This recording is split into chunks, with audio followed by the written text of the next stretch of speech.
Abo Wabro Uruhu Kadisho, Radialobo Shariru. Amém. Olá, caríssimos irmãos, graça e paz, santo e abençoado domingo de Páscoa a todos e também muito obrigado a todos que participam conosco aqui na paróquia Paulo Apóstolo, aí por meio das redes sociais. Nossos agradecimentos por sua companhia. No texto anterior ao de hoje, a Maria de Magdala trouxe a notícia da ressurreição aos seus discípulos ainda incrédulos. Agora, meus caríssimos irmãos e irmãs, é o próprio Jesus que aparece a eles. Ou seja, este mesmo Jesus que sempre quer, no 8º dia, no domingo, aparecer a mim, aparecer a você. Na verdade, Jesus ele não quer apenas aparecer, mas ele quer ser em mim e ser em você. Nos meus passos, os passos de Jesus. A meta é chegar àquilo em que nosso padroeiro, São Paulo Apóstolo, sempre nos ensina. Já não sou eu mais quem vivo, é Cristo que vive em mim. E tudo posso naquele que me fortalece. Essa é o que Deus, quando se fez Eucaristia, na espécie de pão e do vinho dado a nós, quer fazer em nós. Não tem outra razão. Não há reprovação nem queixa nas suas palavras. Apesar de infidelidade de todos eles, e muitas das vezes de todos e também nós, mas somente a alegria e a paz que já tinha prometido no seu último discurso. Jesus vai aparecer para os apóstolos, os 12, 9 vezes depois da Páscoa. E todas as vezes que Jesus aparece do nada, assim, aparece só do nada, ele chega com uma palavra de sabedoria. Shalom Kurhum. Quer dizer? A paz esteja conosco. A paz esteja com todos vós. O segredo, meu irmão, o segredo, minha irmã, da possibilidade de felicidade e paz é fazer do possível para viver em paz. E ele vai dizer: a paz esteja com todos vós. Então a gente precisa estar sendo multiplicadores e aqueles que buscam a cada dia, a cada milésimo de segundo, está tentando viver o que é paz. Aquilo que for contrário a isso, devemos fugir disso. 2 vezes Jesus proclama seu desejo para aquela comunidade dos seus discípulos. Shalom Kurhum. A paz esteja com vocês. Olha quantas vezes nessa liturgia o padre vai falar Shalom Kurhum, que a paz esteja com todos vós, de modo diferente, né? Dando a bênção sobre as senhoras e os senhores, para que a gente relembre. Não é apenas uma paz de a bênção que Deus está dando para que tenhamos paz, mas é uma paz que precisa ser buscada a cada minuto para vivermos dela. Esse é o segredo de ser discípulo de Jesus: ter paz e ser multiplicadores da paz. O nosso termo paz procura se traduzir, embora de uma maneira inadequada, o termo hebraico. Mas o que significa, Padre Efraim? Pergunte. Mas o que significa a palavra Efraim? Boa pergunta. O termo hebraico seria shalom, e no aramaico, shalom. Olha, bem parecido, né? Em hebraico, shalom. Em aramaico, shalom. Shalom Kurhum. A paz esteja com todos nós. Shalom. Que é muito mais do que a paz conforme o nosso mundo pode e tenta compreender.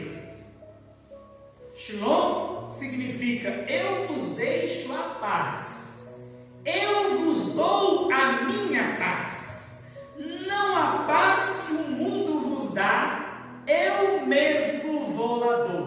é a minha paz, não a paz do mundo. Toda vez que falamos shalom, em hebraico shalom, estamos dizendo isso. Não a paz com Z, P-A-Z. É a paz com P-A-X em latim, na tradução latina, pax. Os franciscanos, de uma congregação ainda da igreja de Roma, dizem em latim, pax et bonum. Pax et bonum, quer dizer, paz e bem. Pax et bonum, paz e bem. É a forma deles se cumprimentar uns aos outros. Se alguém chegar aqui e falar pax et bonum, ou paz e bem, eu sei que ele é franciscano, ou pertence à ordem terceira franciscana. São sinais que a igreja tem para a gente entender com quem está lidando.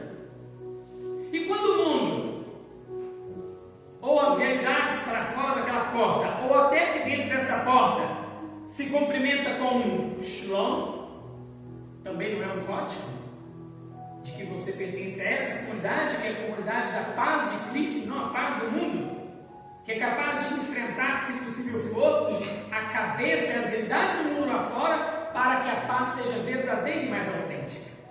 É um desafio, porque tem muitas formas de entender a paz do mundo lá fora que, na verdade, engana. Esse shalom, em aramaico, é a paz que vem da presença de Deus, da sua justiça, deste reino, não reino entendido também como humano, mas o reino de Deus, que é totalmente diferente do entendimento de reino, como é o reinado no mundo. Não é um reino de armas, é um reino de atitudes, é um reino de qualidades e um reino de virtudes. Desafio um verdadeiro exorcista a estar na minha presença e dizer que estou contrário em dizer que não é sal, não é água benta, não é crucifixo, não é gritando com Satanás que você o expulsa. Você expulsa Satanás tendo em você os atributos, as virtudes e as qualidades de Deus. Se Satanás se manifestasse aqui na minha frente e eu usasse das armaduras de Deus, que são quais? Suas virtudes, as suas qualidades, os seus dons, os seus atributos, Satanás ia prostrar diante de mim, diante de você e diria: eu sei quem tu és, o Filho do Deus Altíssimo. Mas por que, Padre Efraim, Satanás diria isso? Pergunta. Mas por que ele está dando isso? Boa pergunta. Porque você, com a sua atitude de agir com as virtudes de Deus, disse para Satanás: eu sou a imagem e semelhança de Deus. Não precisou gritar, não precisou usar crucifixo, não precisou usar água benta. Mas por que eu também só vou tentar ter os atributos e as virtudes de Deus diante de Satanás? Existe um outro inimigo de nossas vidas, o inimigo de nossas almas, que está nos perseguindo como leão nos devorar em todas as circunstâncias. Então eu tenho que ter em mim as virtudes, as qualidades, os dons de Deus, os atributos de Deus o tempo todo, porque é o que eu sou. É o que eu sou. Eu sou o que sou e há em mim uma grandiosidade imensa. Você é o que é e há em você uma grandiosidade imensa. O que é? Para começar, você é a imagem e semelhança de Deus. Satanás não suporta isso. E o que o tempo todo o inimigo de nossas almas, Satanás, quer fazer é tirar de você o entendimento que você é a imagem e semelhança de Deus. Por que ele te faz pecar? Por que ele te faz errar? Porque pecando e errando você perdeu as virtudes. Você trocou as qualidades, você trocou as virtudes e os atributos de Deus pelo erro, pelo pecado. Pecar e errar é fazer o contrário. Não existe trevas. Sabia disso? Não existe trevas. Não existe escuridão. O que existe é a ausência de luz.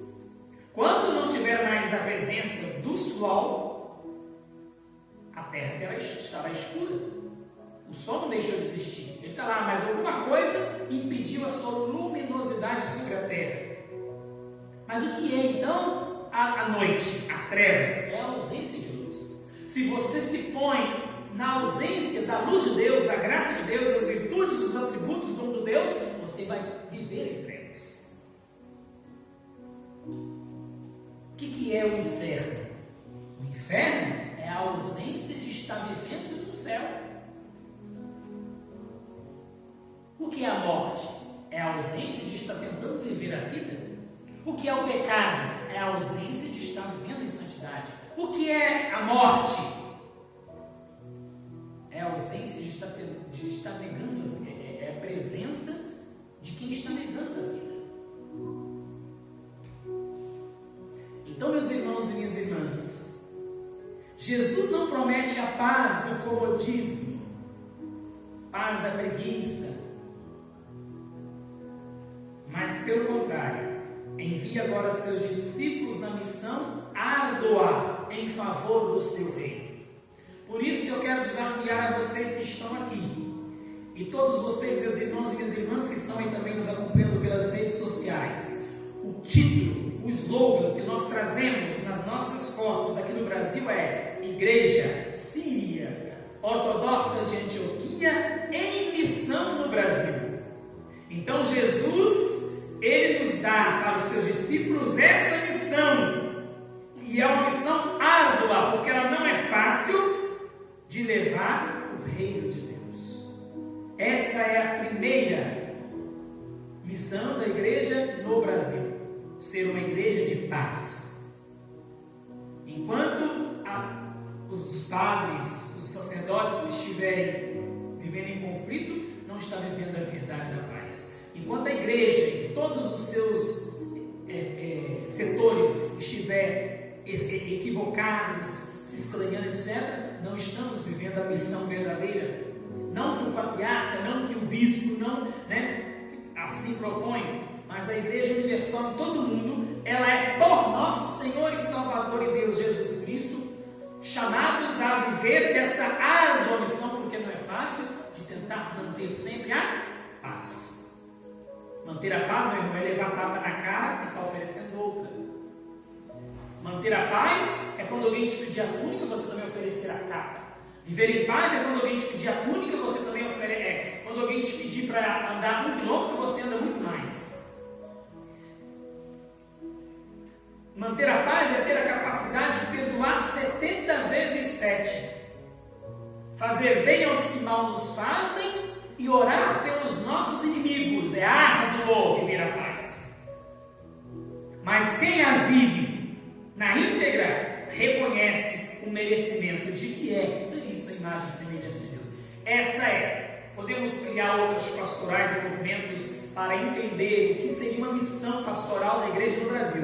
Mas nós como igreja em missão no Brasil, por ordem de nosso Senhor e Deus e Salvador Jesus Cristo, a primeira é ser mantedores desta paz por imagem e semelhança de Deus. Deus é o Deus da paz. E muito mais, Deus é o Deus do amor. Porque Deus não é o Deus do amor em si, Deus é o próprio amor em si. Essa é a missão da igreja no Brasil. Pois ela nunca abandonará quem procurar viver a fidelidade deste projeto de Deus. Deus não te abandonará. Deus nunca deixará. Pode haver momento em que Satanás vai te seduzir e enganar. Pode haver momento que o mundo pode rir de você, até debochar, porque não está entendendo o movimento que você está caminhando. Mas na hora que você estiver vivendo as alegrias do que você propôs, todos vão perguntar: como que ele consegue? Como que isso é possível? Aí está a missão da igreja dizer: vinde, vede e anunciai. Repitam: vinde, vede e anunciai. Quando perguntarem: o que você faz que você está desse jeito assim, brilhosa, reluzente? Pois é, isso que vocês chamam de brilhoso e reluzente é tapa na cara, é cuspe, é ofensa. As pessoas não entendem, né? Só olha você brilhando, mas não sabem a energia, o movimento que isso faz para que você tenha o seu brilho. E isso é o quê? É único e exclusivamente ver os atributos de Deus. Nem Satanás poderá com você. Jesus soprou sobre os discípulos como Deus fez sobre Adão, quando infundiu nele o Espírito da vida. Jesus os recria com o Espírito Santo. Novamente, imaginemos o Espírito Santo descendo agora sobre os seus discípulos em Pentecostes, como Lucas descreve lá em Atos, mas aquilo era descida oficial e pública do Espírito Santo, dirigida à missão da igreja. Nós somos a missão da igreja no Brasil. Por isso, para João, o dom do Espírito Santo, que dá a sua natureza invisível, foi a glorificação de Jesus, de sua volta ao Pai. O dom do Espírito Santo, neste contexto, tem a ver agora com o perdão também dos nossos pecados. Mais uma vez, neste domingo, Jesus aparece a seus discípulos, eu e vocês. Esta vez, podemos nos deparar com Tomé. Seríamos como Tomé? Quando diante dos sofrimentos e das tribulações da vida, vacila. E aí, estamos sendo tomistas? Quando, dividido do poder de Cristo, assim recitado, até duvidando deste poder do Cristo, todavia, como fez e disse Tomé, também fez e disse para nós. Primeiro para nos fortalecer a nossa fé e depois nos tornar felizes por acreditarmos sem o termos visto. Não foi o Evangelho do domingo passado? Bem-aventurados sois vós, bem-aventurados sois aqueles que mesmo sem não me ter visto, creram. Mas vocês agora me veem. Vocês me veem vivo na igreja, vocês me veem vivo no sacerdote, vocês me veem vivo na Eucaristia. E daqui a pouco vocês me verão vivo em cada um de vocês. Esta é muitas das vezes a realidade em que nossa fé deve permanecer. Acreditar contra todas as aparências que o bem é mais forte do que o mal, a vida do que a morte, o shalom do que a prepotência. Somente uma fé profunda e uma experiência da presença deste ressuscitado em nós vai nos dar esta firmeza. Tomé confessa Jesus nas palavras do salmista e usa essa palavra. No seu primeiro capítulo do Evangelho de João, os discípulos deram a Jesus uma série de títulos que indicaram um conhecimento crescente de quem ele era. E aqui Tomé lhe dá um título no final, que agora é definitivo.